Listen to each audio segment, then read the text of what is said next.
Detik-detik wafatnya manusia agung, Nabi Muhammad SAW. Dengan suara terbata-bata, pagi itu Rasulullah SAW berkhutbah, "Wahai umatku, kita semua dalam kekuasaan Allah dan dalam cinta kasih-Nya. Maka taat dan bertakwalah kepadanya.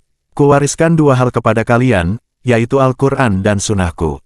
Barang siapa yang mencintai Sunnahku, berarti mencintaiku dan kelak orang-orang yang mencintaiku akan masuk surga bersama-sama denganku." Khutbah singkat itu diakhiri dengan pandangan mata Rasulullah yang tenang menatap satu persatu para sahabatnya. Abu Bakar menatap mata itu dengan berkaca-kaca. Umar bin Khattab menahan nafas dalam tangisnya. Utsman bin Affan menghela nafas panjang. Ali bin Abi Thalib hanya bisa menundukkan kepala. Isyarat telah datang dan saatnya telah tiba. Rasulullah akan meninggalkan kita semua. Keluh dalam hati para sahabat Rasul. Manusia paling mulia sejagat itu telah hampir selesai menunaikan tugasnya. Dan tanda-tanda itu tampak semakin kuat. Sayyidina Ali dengan cekatan memeluk Rasulullah yang begitu lemah dan begitu goyah ketika turun dari mimbar.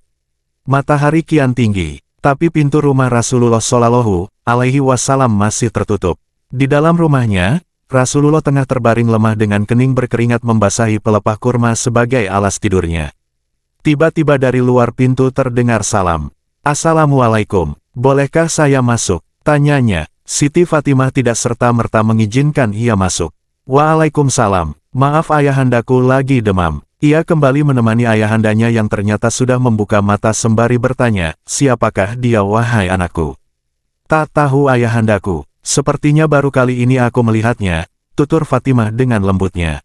Lalu Rasulullah SAW menatap puterinya dengan pandangan yang menggetarkan. Seolah-olah bagian demi bagian wajah puterinya ingin dikenangnya. "Ketahuilah Fatimah, dialah yang akan menghapuskan kenikmatan sementara. Dialah yang akan memisahkan pertemuan di dunia. Dialah Malaikatul Maut," kata Rasulullah. Seketika Fatimah berusaha menahan ledakan tangisnya. Ketika malaikat maut datang mendekat, Rasulullah menanyakan kenapa malaikat Jibril tidak menyertainya. Kemudian dipanggillah malaikat Jibril yang sudah bersiap di atas langit dunia untuk menyambut kedatangan ruh kekasih Allah yang begitu mulia ini.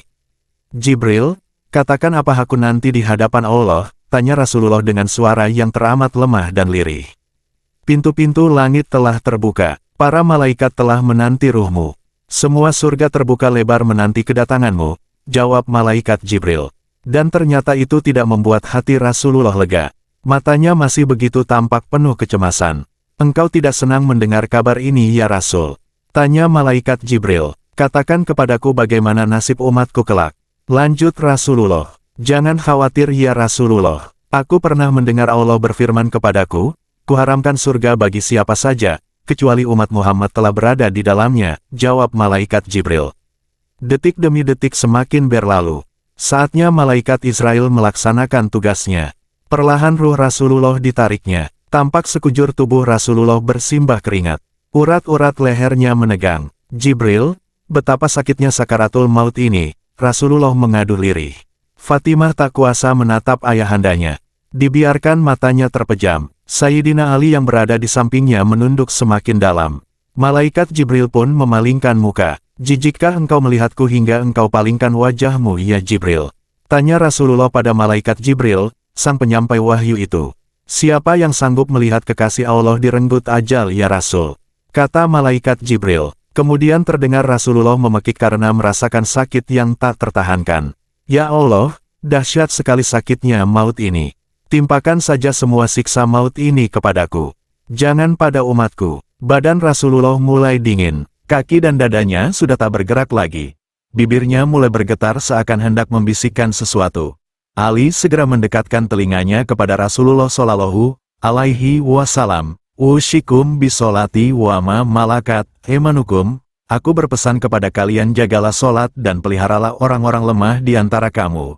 Di luar pintu, tangis pun mulai terdengar bersahutan. Sahabat Rasulullah saling berpelukan. Fatimah menutupkan tangan di wajahnya. Dan Sayyidina Ali kembali mendekatkan telinga di bibir Rasulullah yang mulai tampak kebiru-biruan. "Ummati, ummati. Ummati, bagaimana nasib umatku, umatku, umatku, inna lillahi wa inna ilaihi rajiun." Berakhirlah sudah riwayat hidup seorang manusia yang kemuliaannya tak ada yang menandingi. seorang manusia pilihan yang telah memberi sinar cahaya terang dan membawa kita terbebas dari kegelapan. Sosok yang begitu cinta kepada umatnya. Di saat ajal pun Rasulullah tidak memikirkan anaknya, istrinya,